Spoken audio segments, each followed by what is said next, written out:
सतयुग से लेकर त्रेता युग तक, द्वापर युग से लेकर कलयुग तक, भारतवर्ष की भूमि को सोने की चिड़िया और राजाओं का देश कहा गया।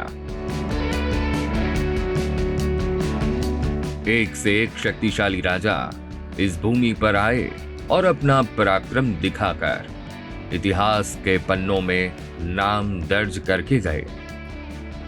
सभी राजाओं के पास बड़ी बड़ी फौजें थी और सबका मुख्य जोर अपने सैन्य दल को मजबूत करने में रहा, बजाय नौसेना के। लेकिन 17वीं शताब्दी में एक नायक ऐसे भी आए जिन्होंने समुंदर को न केवल सीने से लगाया बल्कि विदेशी आक्रांताओं को धूल भी चटाई। जो पहाड़ों के राजा थे, जो गुरिल्ला वॉरफेयर और छापामार युद्ध कला में थे माहिर, वो थे father of the Indian navy, Veer Shiromani Chhatrapati Shivaji Maharaj. 2 सितंबर 2022 को प्रधानमंत्री नरेंद्र मोदी ने क्यों फिर से एक बार नौसेना के नए निशान का अनावरण किया, ये जानने के लिए 17वीं शताब्दी में पहले जाना जरूरी है। इतिहास के पन्ने पलटना जरूरी है। 17वीं शताब्दी का भारत, जब देश के विभिन्न हिस्सों में विदेशी ताकतें अपनी जड़ें जमा रही थी। दक्षिण भारत में पुर्तगालियों और डचों का बोलबाला था, वहीं पश्चिम में अंग्रेज अपनी पकड़ बनाने में लगे थे। ये सभी अलग अलग थे, लेकिन इन्हें ताकतवर बनाने वाली शक्ति एक थी और वो थी नौसेना। जंगी जहाजों का बेड़ा लेकर आई यूरोपियन शक्तियों ने तटीय इलाकों पर कब्जा जमाना शुरू किया था और धीरे धीरे मेनलैंड पर कब्जा जमाते गए। गुप्तचरों द्वारा मिली सूची के बाद जो हुआ वो इतिहास बन गया। शिवाजी राजे युद्ध कला में माहिर थे, दूर की सोचते थे और बाद में प्रतिघात करते थे। मराठा नौसेना का जन्म। कैसे बने मराठा नौसेना के जहाज? दरअसल बात यूं थी कि पुर्तगाली मजबूत और ताकतवर जंगी जहाज बनाने के लिए जाने जाते थे और ये बात शिवाजी महाराज को भी मालूम थी।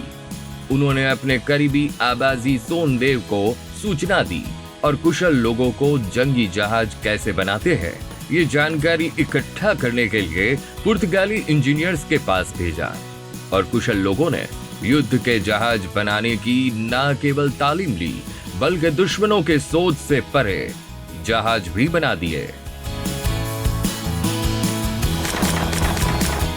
अब समझो नौसेना का स्ट्रक्चर और खासियत। शिवाजी महाराज ने अपने बेड़े को 4 प्रमुख श्रेणियों में विभाजित किया था: गुराब, गालबात, टारगोट, पाल। शिवाजी महाराज के पास 500 से अधिक जहाज थे और 4 श्रेणियों में विभाजित किए गए ये जहाज यूरोपियन जहाज से बिल्कुल अलग थे। शिवाजी राजे ने जहाजों की सुरक्षा के लिए समुद्र के किनारे और बीच में किलों का निर्माण भी करवाया। इसमें शामिल था सिंधुदुर्ग,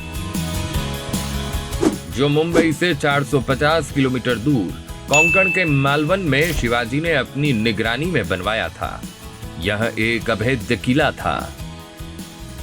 3 अप्रैल 1630 को वीर शिरोमणि छत्रपति शिवाजी महाराज का 50 वर्ष की आयु में निधन हुआ। लेकिन कहते हैं कि महान आत्माओं के महान विचार उनके जाने के बाद भी जिंदा रहते हैं। कुछ ऐसा ही फिर से प्रतीत हुआ 2 सितंबर 2022 को, जब प्रधानमंत्री नरेंद्र मोदी जी ने नौसेना के नए निशान का अनावरण किया। ये मेरा सौभाग्य है कि नौसेना के ध्वज को मुझे पिछले वर्ष छत्रपति शिवाजी महाराज की विरासत से जोड़ने का अवसर मिला था। अब एपोलेट्स में भी छत्रपति वीर शिवाजी महाराज का प्रतिबिंब हम सबको नजर आएगा। बता दें कि भारतीय नौसेना को नया एनसाइन यानी निशान दिया गया, जो कि छत्रपति शिवाजी महाराज की मुहर से लिया गया है। नए नौसैनिक निशान में अब 2 मुख्य घटक शामिल हैं। ऊपरी बाएं कैंटन में शामिल राष्ट्रीय ध्वज और फ्लाई साइड के केंद्र में एक नौसेना नीला सुनहरा अष्टकोण है।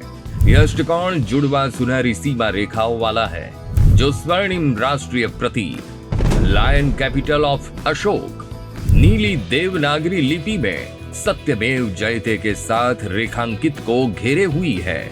और ये अष्टकोण एक लंगर के ऊपर टिका है और एक ढाल के ऊपर सुपरइम्पोज है। ढाल के नीचे अष्टकोण के भीतर गहरे नीले रंग की पृष्ठभूमि में बने एक सुनहरे बॉर्ड वाला रिबन है, जहां भारतीय नौसेना का आदर्श वाक्य सम नो वरुणः सुनहरी देवनागरी लिपि में अंकित है।